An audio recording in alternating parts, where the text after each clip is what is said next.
কিন্তু তারপরেও তারা অনলাইন কপি, হার্ড কপি এই করে করে এই কারিগরি অধিদপ্তর আমাদের মতো এই কারিগরি শিক্ষকদের বিভিন্নভাবে হয়রানির শিকার করতেছে।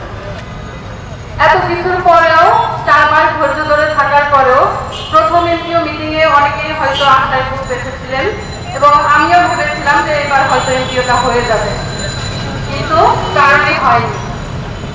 হয়েছে মাত্র 83 জন, যেটা আসলে কাউন্ট করা যায় না। প্রায় 2000 শিক্ষকের মধ্যে যখন মাত্র 83 জনের এমপিও হয়, এটা কি আসলে কাউন্ট করা যায়?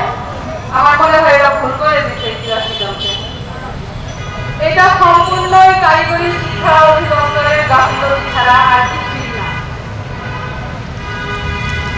এনটিআরসি 3টা অধিদপ্তরে শিক্ষক নিয়োগ দিয়ে থাকে, মাওসি, মাদ্রাসা এবং কারিগরি শিক্ষা অধিদপ্তর, এবং এদের প্রত্যেকের কিন্তু একই প্রসেসিং এর মাধ্যমে চাকরিতে যোগদান করতে হয়। মাওসিতে যে জয়েন করছে সেও যে মেরিট লিস্ট থেকে আসছে, আমিও কিন্তু সেই মেরিট লিস্ট থেকেই আসছি। ইভেন আমার থেকে মেরিট লিস্টে হাজার হাজার দূরে থাকা শিক্ষকও কিন্তু অলরেডি বেতন পেয়ে গেছে, সেখানে আমি কিন্তু বেতন পাই না। আমার ফ্যামিলি, আমার রিলেটিভসরা সবাই জানে আমি 4 মাস ধরে চাকরিতে জয়েন করছি। এখন পর্যন্ত তারা আমাকে বেতনের কথা জিজ্ঞেস করলে আমি কোনো উত্তর দিতে পারি না, আমার কাছে কোনো উত্তর নাই। আর এই যে কষ্টটা, এই জিনিসটা আমাকে বোঝানো হলে সেই প্রবলেমটা সমাধান করতে লাগে 7 দিন। এরকম 100 সমস্যা ফেস করার পর একজন অনলাইনের আবেদন সম্পূর্ণ করতে পেরেছেন।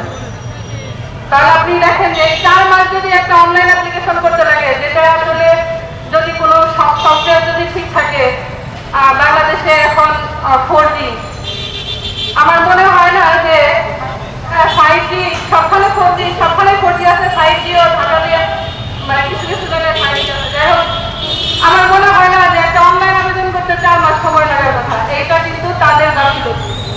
তারা এমন একটা সফটওয়্যার তৈরি করছে যেটাতে তারা বলছে অনলাইনে আবেদন করার জন্য, যাতে তারা সময় নিতে পারে। এটা তাদের একটা কৌশল, যাতে তারা সময় নিতে পারে, আমাদের মতো শিক্ষকদের যাতে এমপিও হতে দেরি হয়। আজকে আমাদের কারিগরি অধিদপ্তর এই সেক্টরের সাথে আসতে বাধ্য করছে। আমরা আসলে কেউ ইচ্ছাকৃত রাখতে চাই। আপনারাই বলেন, বর্তমানে বাজারের যে উদ্যোগী, বাজারের যে দ্রব্যমূল্যের দাম, একজন মানুষ, শিক্ষক না যে কোনো মানুষের কথা বলতে চাই, যে একজন মানুষ বিনা বেতনে 4 মাস কিভাবে জীবনযাপন করতে পারে, তার সংসার চালাতে পারে। আপনাকে যদি এই প্রশ্ন করি সাংবাদিক ভাই, আপনি কি বিনা বেতনে 4 মাস আপনার ফ্যামিলি চালাতে পারবেন? আপনি যদি না পারেন, অথবা আমাদের কারিগরি অধিদপ্তরে বা আমাদের সচিব সাহেবরা, উপসচিব সাহেবরা বা আমাদের উপদেষ্টারা, ওনারা কি বিনা বেতনে কোনো কাজ করতেছেন? ওনারা কি ওনাদের ফ্যামিলিকে সাপোর্ট দিতে পারতেছেন বিনা বেতনে? তাহলে ওনারা যদি না পারে, তাহলে উনি কি হয়ে যাবে? আপনাদের